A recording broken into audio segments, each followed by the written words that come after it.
Point number 1. Lonnie really shouldn't have made it incredibly apparent that he was no longer useful to Luthen. Telling Luthen he was burned was a big mistake, and then telling Luthen everything with only a promise of being taken to a safe place was an even bigger mistake. Point number 2. So Lonnie tells Luthen, who tells Clea, who tells Cassian, who tells the Rebel Council, 1. The Empire just wanted to control Gorman to strip mine it for deep substrate foliated calcite.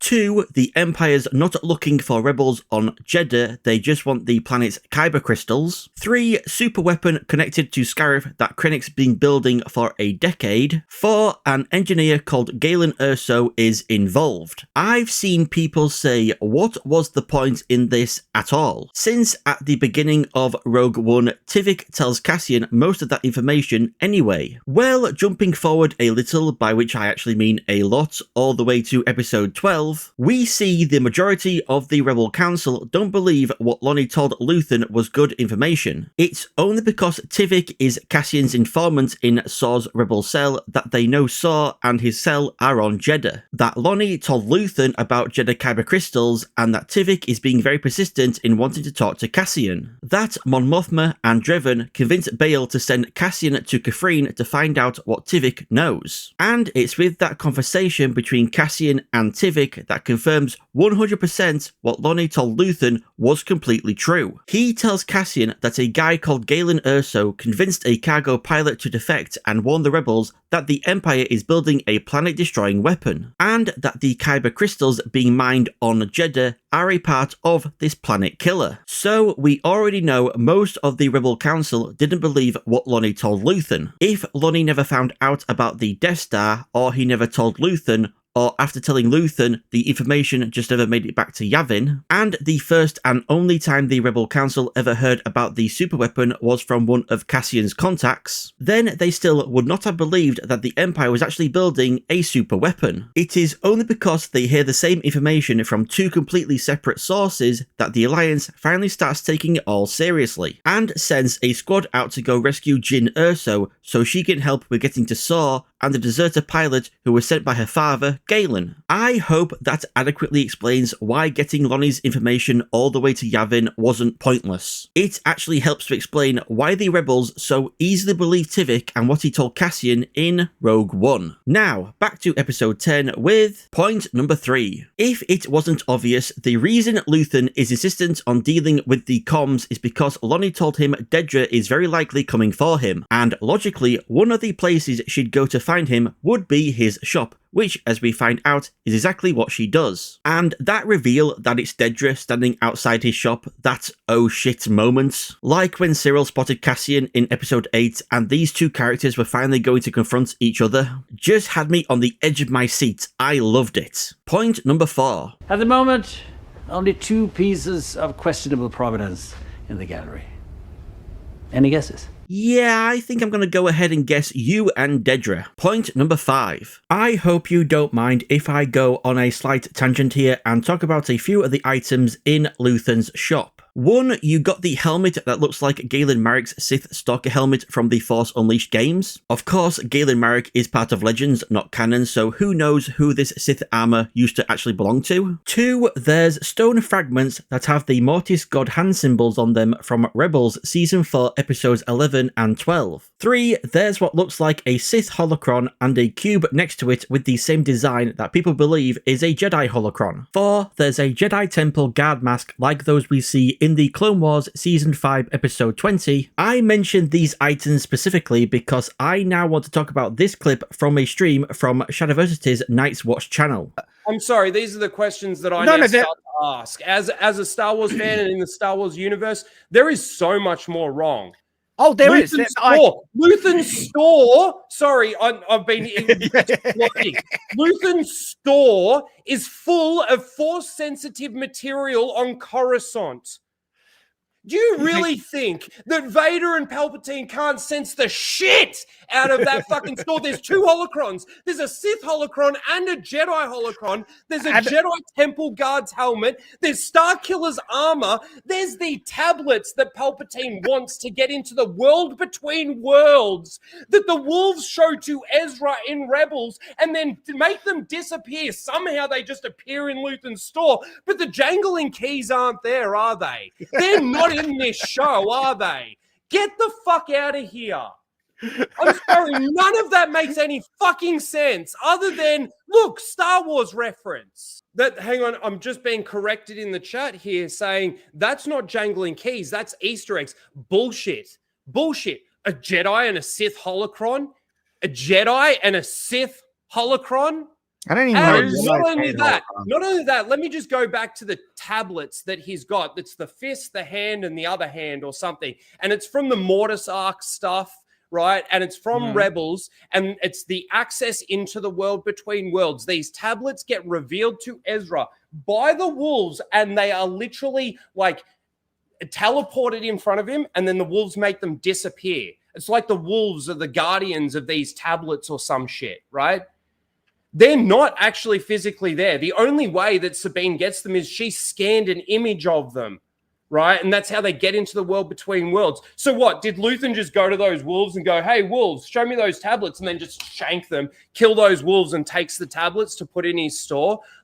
That's jangling keys as far as I'm concerned, especially with when those episodes came out originally in season 1. And they were in there, and everybody's like, oh, look, it's a Temple Guard helmet. Oh, my God, there's the access to the world between worlds tablets. Like, nobody asks how or why. And how does that make sense in the Star Wars galaxy? Just to be clear, I don't like Shadowversity at all. He's a member of the fandom clan, and his Night's Watch content is absolute garbage. And whoever was talking in this clip, I've no idea what they're called since they don't show names. What they had to say about the stuff in Luthen's shop was also complete garbage. There's 2 holocrons. There's a Sith holocron and a Jedi holocron. In regards to the supposed holocrons, the design of the pyramid object is just an Easter egg to the Sith holocron prop created by Industrial Light and Magic. For Star Wars Attack of the Clones, the visual dictionary back in 2002, and the image of which has been used for the Sith holocron in reference books all the way up to 2024, with Star Wars Encyclopedia, the comprehensive guide to the Star Wars galaxy. But holocrons, as we've seen throughout the majority of Star Wars media, like Rebels and Jedi Fallen Order, are small enough to hold in one hand. There's only ever been one giant holocron ever been mentioned in canon, and that's the giant Sith holocron Sidious found on Moraband that's only ever been mentioned in the 2016 reference book Star Wars Complete Locations, which also shares a similar appearance to the ILM Sith holocron prop, again most likely as just an Easter egg reference. Finally, the most obvious evidence that this pyramid can actually be a Sith holocron is that if it was one, it wouldn't be in Luthen's possession, but Sidious's. It most likely is just a visual Easter egg, or maybe in universe it could just be something that was designed to look like a Sith holocron, but it itself isn't one. I mean, I could whittle a gun out of soap, but that doesn't make it an actual gun, you know? Though I lean more into it just being a visual Easter egg, since the cube next to it shares the same design. But square holocrons are used by Jedi, so why would a Jedi holocron and a Sith holocron share the same design? Plus, the design of the cube has never been used for a Jedi holocron in any Star Wars media. There's a Jedi Temple Guard's helmet. Why would Sidious or Vader care at all about a random Jedi Temple Guard mask? There's Starkiller's armor. Galen Marek isn't canon, so again, why would Vader or Sidious care at all about some random Sith armor? And with what this guy says about the Mortis and World Between Worlds stuff, I'll just pass the mic to my man, Luke Skywalker. Every word of what you just said was wrong. There's the tablets that Palpatine wants to get into the world between worlds, and it's the access into the world between worlds. The keystone is not the access to the world between worlds. That's the painting that we see in Rebels Season 4, Episode 12. Teleported in front of him, and then the wolves make them disappear. Yes, the wolves make the keystone appear before Ezra, but the wolves at no point make the keystone disappear. It's like the wolves are the guardians of these tablets or some shit, right? The wolves are not the guardians of the keystone. They literally tell Ezra it is from the Jedi Temple on Lothal. This stone, where is it from?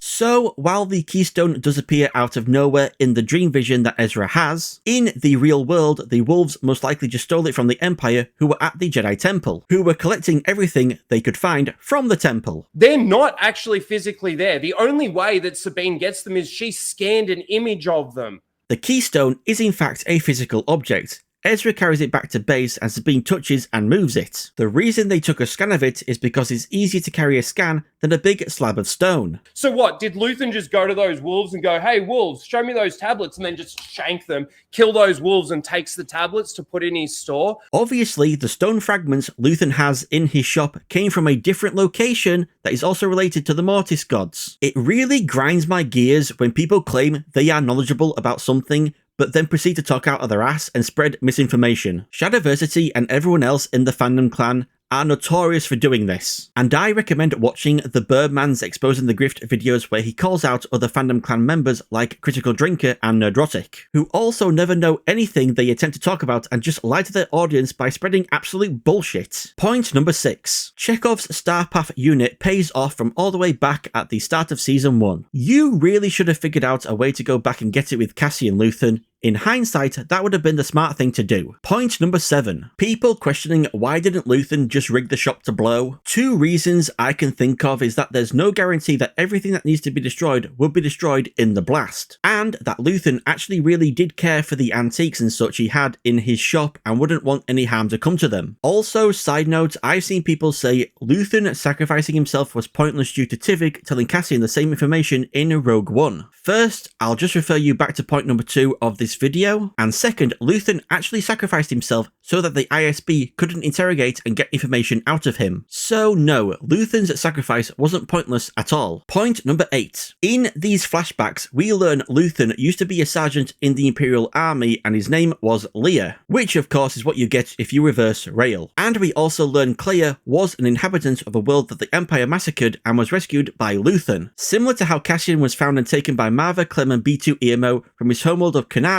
that had been ravaged by the Republic due to mining. Also, the flashbacks and similar backstory between Cassian and Clea led a lot of people to wonder if Clea was actually Cassian's sister. But yeah, nope, she isn't. I doubt we'll ever find out what happened to Cassian's sister. Point number 9. If you convert the Aurebesh on the hospital building to English, it translates to Lena So. Lena So is the name of a human woman who became the Supreme Chancellor of the Republic in 234 BBY in the High Republic era. She was the one who came up with the project of the Great Works, which many speculated the planet of At-Atin might have been connected to during the release of the Skeleton Crew TV show. Point number 10. This alien granny, who's actually called Pfizer, is one of the highlights of this episode. I love the scene where she makes a noise and Clea's just like, "What?"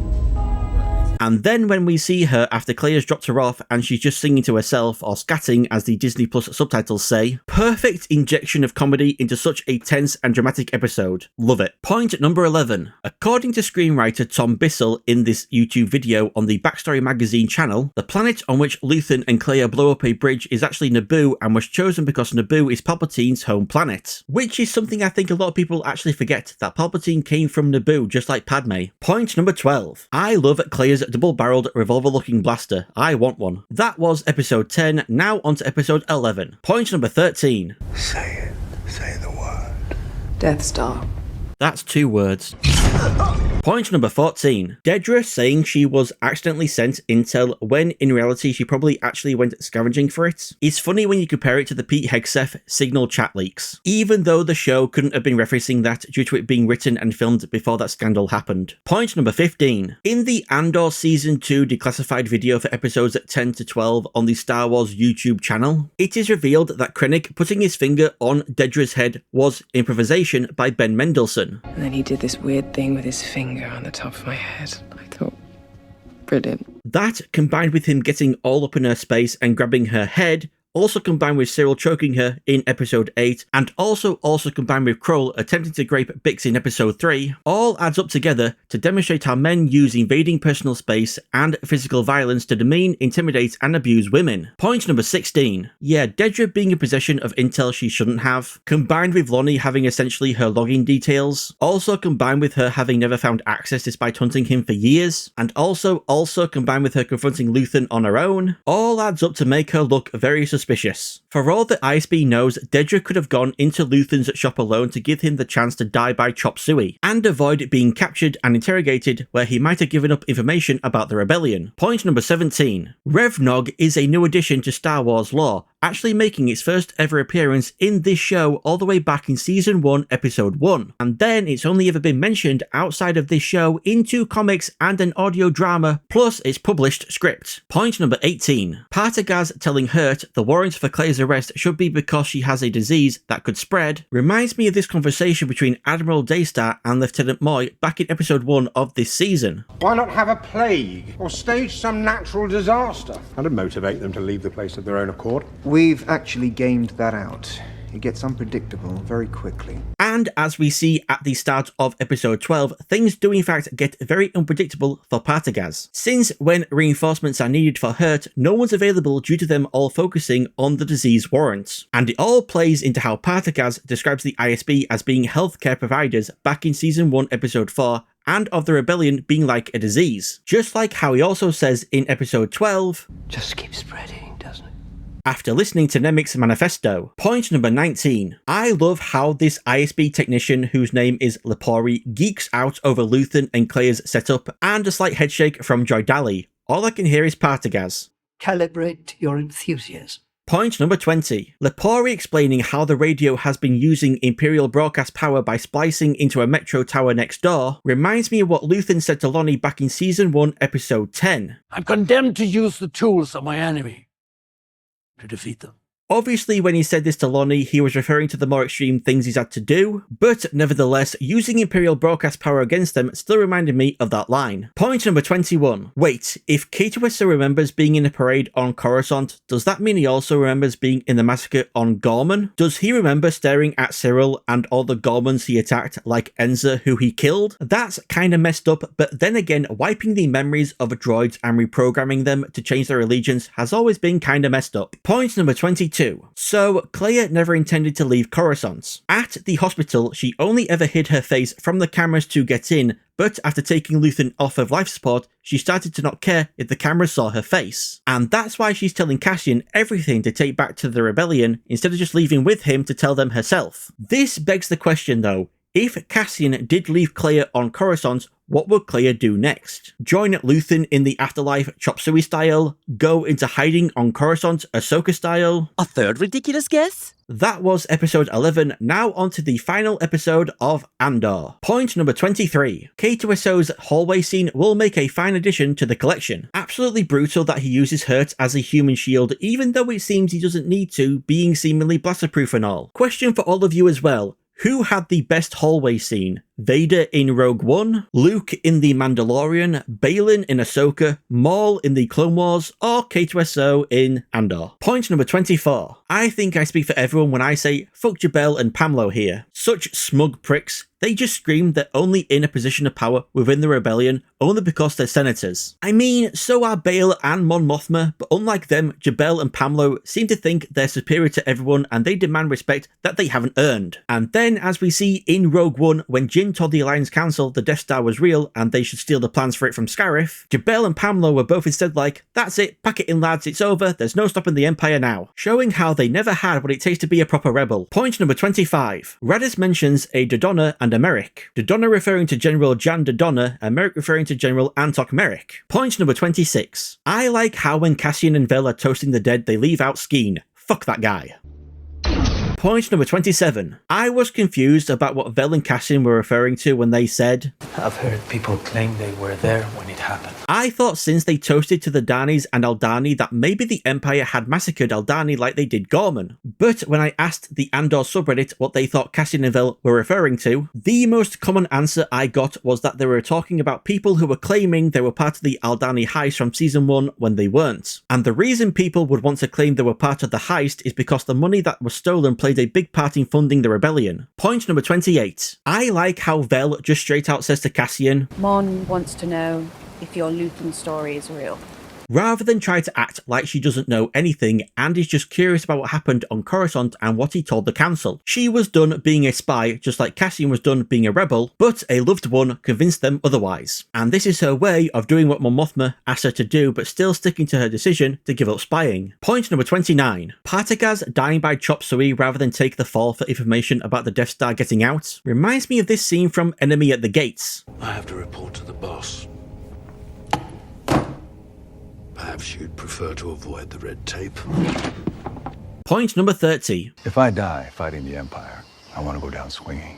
I think the Death Star will have something to say about that, Bale. Point number 31. Neat to see Cassian looks after his plants just like Marva used to. I would say I hope someone looked after his plants after his death, but considering the rebels end up abandoning Yavin anyway, the plants would have ended up abandoned as well. Everyone please pick up your watering cans and pour one out. Point number 32. So Perrin must have convinced the Empire he wasn't involved in everything Mon Mothma was up to, and now appears to be involved with Davos Skulden's wife Runai, which is pretty scandalous. I like as well how at first it seems like he's going to lift his arm to put it around Runai, but instead he just reaches for the booze. Point number 33. While Partagaz didn't take the fall, it seems Dedra certainly did, as we see her either in the same prison on Narkina 5 that Cassian was in back in season 1, or one that looks very similar. I wonder if, just like Cassian, Dedra worked on making pieces of the Death Star, maybe even pieces of the second Death Star after the destruction of the first. Point number 34. I wonder as well if this Force healer had any interactions with Luke Skywalker when he showed up on Yavin, maybe telling him what she senses in him just like she did with Cassian. Point number 35. And it appears the theories were true that Bix was pregnant with Cassian's child when she left him so he wouldn't leave the rebellion. The Force really likes to take away either one or both of a kid's parents. Anakin lost his mum, Luke and Leia lost their mum, and Leia actually lost both her step-parents as well. Jason lost his dad, Ezra lost both his parents, Sabine lost both her parents, Maul lost his mum. The list goes on. Point number 36. During the airing of this show, a lot of people assumed that the new characters introduced that we never saw in Rogue One and beyond would end up dying by the end. But that's ended up not being the case. Vel's still alive, Wilman's still alive, Bix is still alive, Clea's still alive, Dedra's still alive. Makes you wonder what future Star Wars media might do with these characters, and maybe reveal where they were and what they were doing during the events of Rogue One, the original trilogy, and the sequel trilogy. To round all this off, my least favourite part from all 3 episodes goes to not getting to see much of K2SO. What we do get of him in the last 2 episodes is great, but I would have liked to have seen more. And my most favourite part from all 3 episodes goes to Clea making her way through the hospital, especially when Pfizer gets involved. Thank you everyone for watching Triple S Reviews. If you enjoyed the video, and I hope you did, give it a like to let me know. And if you want to see more, then make sure to subscribe and check your subscriptions tab, not the home tab, for new videos. I also have a variety channel where I post a variety of different videos. If any of them interest you, check them out. I've been Triple S, you've all been amazing, and I shall see you all in the next video.